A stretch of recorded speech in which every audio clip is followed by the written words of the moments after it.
Hello, welcome, Cabbage here. In War of the Visions, let's talk about the selection quests for Light, including the EX stages, along with the reward weapon that we get. This will be similar to a previous video I made about the Light selection quests, where I talk about the unit of Camiro, and then the teammates that I used for his quests. This will be kind of the EX version of that. But first, let's look at the spear. And this is very nice. You can use this on anybody. This is not a Trustmaster. You can equip it just as a regular weapon. And then it only comes out as the Assault type, I believe. But 170 attack, that's very nice. And then accuracy of 12, which is something. And then we can see the bonus buff down here is Pierce attack up 20. That Pierce up attack 20 is similar to the Wind Spear here, plus 5, that's also plus 20. I have the critical type Wind Spear, which is my favorite. It doesn't have as much attack, but it has nice accuracy and then critical, and a little bit of agility. And then there are the elemental ones, like this one from Nier, or the Element Spear, which also have decent attack values, and then a lower Pierce attack value, but they have the element, so good for 9S or good for Oberon. But the thing about the custom lance here is that we get bonus buffs for Camiro only. Light attack up 15, Spirit up 15, and then Spirit break resistance 100%. That's pretty crazy, and I think that pushes him over into, being viable for PvP.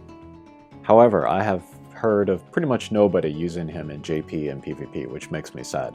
But I want to maybe try him out, maybe put that in a video. A magic hunting party, perhaps? And then let's go over real quick to the team screen, and I have a Camiro here with a very basic setup. We got the custom lance, and then we got his Trustmaster here, no Trustmaster runes. And then the glove for the more accuracy up, dexterity, and then magic resistance. Let's see, Titan Esper for the spirit and pierce attack up. And this Final Fantasy XIV card for light attack up, dark resistance up. And then this Stargazer card for the vision ability, attack up, gained AP up, single target resistance, stuff like that. And then if we look at his stats, this is what they're looking like. This is without all the vision cards from other characters, but HP is not great. Attack is pretty good, but 50 spirit, that's pretty crazy. And then also 28 magic resistance, and then 20 dark resistance. So yeah, he was already great to go against dark magic users, but now he'll be even better. And then I raised his faith. I might even go higher than that, because he has a lot of status effects that he can do with his various jobs. So yeah, I definitely see the potential in him. But if we look again real quick at his kit, I know his kit much better now since I went through the selection quests with him. But his vertical dive gets upgraded. It has a chance of adding confusion, that's good. Good damage too, super big. Horizon jump, that did not change. Dragon dive didn't change, jump. Attack up self buff. And then a magic wall, this is his job level 25 skill. TP skill will give himself magic barriers for 3 hits. That's pretty good. And then, let's see, Dragoon, Subjob, these are the same as always. I usually use the Sniper Subjob because it gives him more range, which is a combo that I really loved with Christmas Mashiri, Dragoon plus range attacks. But here, Arm Shoot, chance of Don't Act, Paralyzed Trap, chance of Paralyze. AoE buff, Barrier Break Arrow, very important against Helena or anybody that's using her Trustmaster. Slow Shoot, lower Agility, and another self buff here. And then I always forget he has this, but the Pugilist subjob, he has that move and attack, which is really good when I use it on like Aranea and people like that, so maybe I want to give this a chance. Might be good against Arstoria, but I don't know. And then he's got some stats up from his support abilities, and then counter smoke from Sniper, I think it was. Yeah, that's the one that I usually use. But yeah, I think he's got some potential. Alright, let's head back to the unit screen. Let's talk about the units that I used for those EX quests. I guess we'll start from the left. I used Kamiro, of course, so I don't need to talk about him anymore. But Mariel, she was great.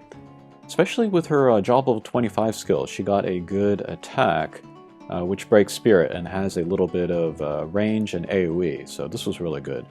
But Calculator, she gets long range, vertical and horizontal. Healing, she can tank magic, she was great. Really happy to get her to 120. And then I used Vistral. He's actually one of the characters that I see least often when I watch other people do their clears in JP. But he was great for me. Steelheart, of course, but pretty good, maybe the second best physical damage dealer after Kamiro. But then also a lot of evade, and he was kind of my frontline unit. I would often send him to the front just to tie up enemies and then evade their attacks, and so there would be fewer attacks on my other characters. So he was kind of my tank. Not really a tank, a tie-up unit, but kind of fulfilling the same role. He was awesome. Very happy to have him. And then there was Fina. I was kind of surprised by how her role evolved. Once I got her to job level 25, and then I got access to the Spark Shower. I used her mainly for damage, not so much for healing anymore. It was basically this and then Cheer, in order to give people like Protect and other buffs, so yeah. Taking her to 115 is not enough. I think you gotta take her to 120. Alright, and then Elshra, she was a late addition. I didn't use her in 1 through 10, but I used her in the EX stages, and she was a great source of damage. A combination of like her EX skills, and then the Runeblade skills, very good damage. Let's see, Meteor, was this it? No, I didn't use the upgraded Meteor, I used the regular one. Oh, maybe it was Comet. I just used the regular Comet a lot, but really cheap and really good damage. I was getting like 4,000 or 5,000 damage out, and then semi-fast casting time. This one I did not use very much actually. This will disable Protect and Shell, but that didn't really come up too much during the quests. Might be better for PvP. And then Time Mage, she can use Quick on people, so that was great. Banish Blade I used a lot. Super short range, but very powerful. Hazard Slash I didn't use a lot, but great damage from this as well. Yeah, Elshra was really good. And then Inori I did not use really for EX stages at all. I used her for 1 through 10, and she was great in there. Pretty good attack, very nice healing, good tanking as well. She's pretty beefy, but I didn't use her at all for the EX stages. And then Phoebe didn't use at all. I see a lot of people use her, so she is great, but I didn't really need her. Okay, that was a quick look, overview at the Light Selection EX stages, the custom lance, and then the guys that I used. Next couple days, I'll put up the clears of 11, 12, and 13, all missions. Alright, thanks for watching, and we'll see you again. Take care.